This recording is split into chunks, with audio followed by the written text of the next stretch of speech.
Hello and welcome students, আশা করি তোমরা সকলেই খুব ভালো আছো। জ্ঞানজ্যোতি কোচিং সেন্টার পক্ষ থেকে তোমাদের সবাইকে আরও একবার স্বাগত। তো আমি মীরা ম্যাম, আমি আজকে তোমাদের সেমিস্টার থেকে সোশ্যোলজি সাবজেক্ট থেকে অতি গুরুত্বপূর্ণ একটি টপিক নিয়ে আলোচনা করব। আজকে আমি যেই টপিকটি নিয়ে আলোচনা করব সেটা তোমরা দেখতেই পারছো, লিঙ্গ বৈষম্য। ঠিক আছে, এই যে লিঙ্গ বৈষম্য জিনিসটা কি, এটা নিয়ে কিন্তু আজকে আমি তোমাদের সঙ্গে বিস্তারিতভাবে আলোচনা করব এবং তোমাদেরকে বুঝিয়ে দেব। তো চলো আমরা আলোচনায় ফিরে যাই। দেখো, লিঙ্গ বৈষম্য এখানে বলা হয়েছে যে, এটা বলার আগে আমি বলি যে লিঙ্গ বৈষম্য যদি এক কথা আমরা বলি, লিঙ্গ বৈষম্যটা আসলে কি।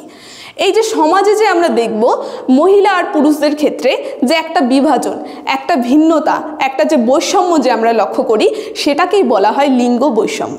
সেটাই কিন্তু এখানে বলে দেওয়া হয়েছে। দেখো, এখানে বলা হয়েছে যে লিঙ্গ বৈষম্য হলো সমাজে মহিলা এবং পুরুষদের মধ্যে যে বিভিন্নভাবে বিভাজিতভাবে থাকা, ঠিক আছে, বৈষম্য, সেগুলোকেই কিন্তু বলা হয় লিঙ্গ বৈষম্য। মানে সমাজে যে বিভিন্ন বিভাজন, ঠিক আছে, পুরুষ আর মহিলাদের মধ্যে, সেটাকে কিন্তু লিঙ্গ বৈষম্য বলে।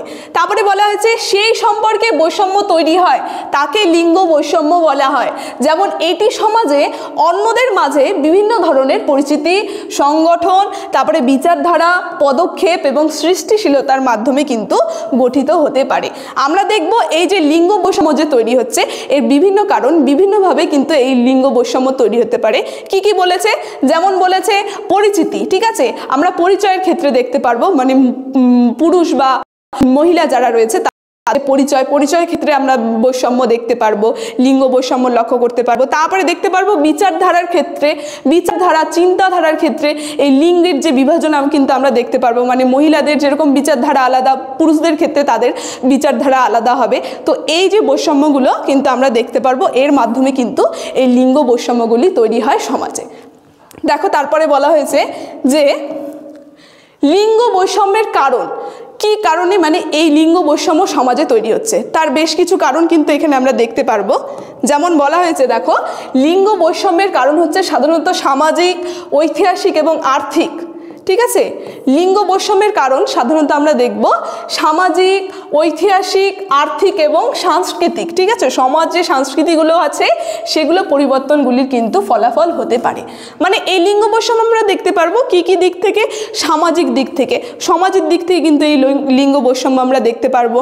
তারপরে রয়েছে ঐতিহাসিক দিক, ঠিক আছে, বিভিন্ন ঐতিহাসিক ক্ষেত্রে কিন্তু এই লিঙ্গ বৈষম্য দেখতে পারবো। যেমন যদি আমি বলে থাকি, এর আগে যে আর কি ইতিহাসে যদি আমরা দেখি, সেখানে যেরকম পুরুষরা কি করে, পুরুষদের বাইরে তাদের কর্ম করে অর্থ উপার্জন করার দায়িত্বটা তাদের। তারপরে মহিলাদের যে বাড়ির যে সংসারের যে সমস্ত কর্মগুলো থাকে সেগুলোর দায়িত্ব তাদের। এই যে এই ক্ষেত্রে লিঙ্গ বৈষম্যগুলো ঐতিহাসিক কারণে আমরা দেখতে পারবো। তারপরে বিভিন্ন আর্থিক কারণে আমরা দেখতে পারবো। তারপরে বিভিন্ন সাংস্কৃতিক দিক থেকে পুরুষ মহিলাদের যে বৈষম্য, সেগুলো কিন্তু আমরা লক্ষ্য করতে পারবো লিঙ্গ বৈষম্যের ক্ষেত্রে। তারপরে বলেছে এটি বিভিন্ন স্তরে প্রকাশ পাওয়ার সাথে সাথে মহিলাদের অধিক সমস্যাও দিতে পারে। এই লিঙ্গ বৈষম্য কিন্তু আবার মহিলাদের ক্ষেত্রে অধিকতর সমস্যাও দিতে পারে। ঠিক আছে, যেমন দেখো এখানে বলা হয়েছে সামাজিক ন্যায় বিচারের ক্ষেত্রে আমরা দেখব সামাজিক ন্যায় বিচারের ক্ষেত্রে কিন্তু এই লিঙ্গ বৈষম্য মহিলাদের ক্ষেত্রে কিন্তু সমস্যাও তৈরি করতে পারে।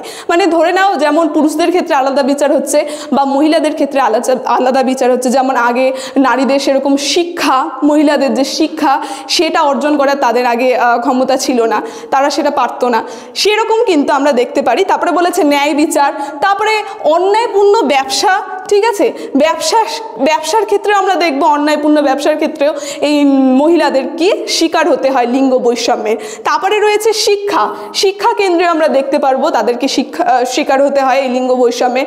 তারপরে আরও বলা হয়েছে যে স্বাস্থ্য সম্পর্কিত সমস্যা, ঠিক আছে, বিভিন্ন শারীরিক যে সমস্যা থাকে মহিলাদের লিঙ্গ বৈষম্যের ক্ষেত্রে, এগুলো তাদেরকে শিকার হতে হয়। আরও বলেছে শারীরিক এবং মানসিক সমস্যা ইত্যাদি কিন্তু হতে পারে এই লিঙ্গ বৈষম্যের আর কি কারণ হতে পারে, এবং সেই সমস্যাগুলো কিন্তু মহিলাদেরকে অনেক ক্ষেত্রে এই লিঙ্গ বৈষম্যের সমস্যাগুলো কিন্তু ভোগ করতে হয়।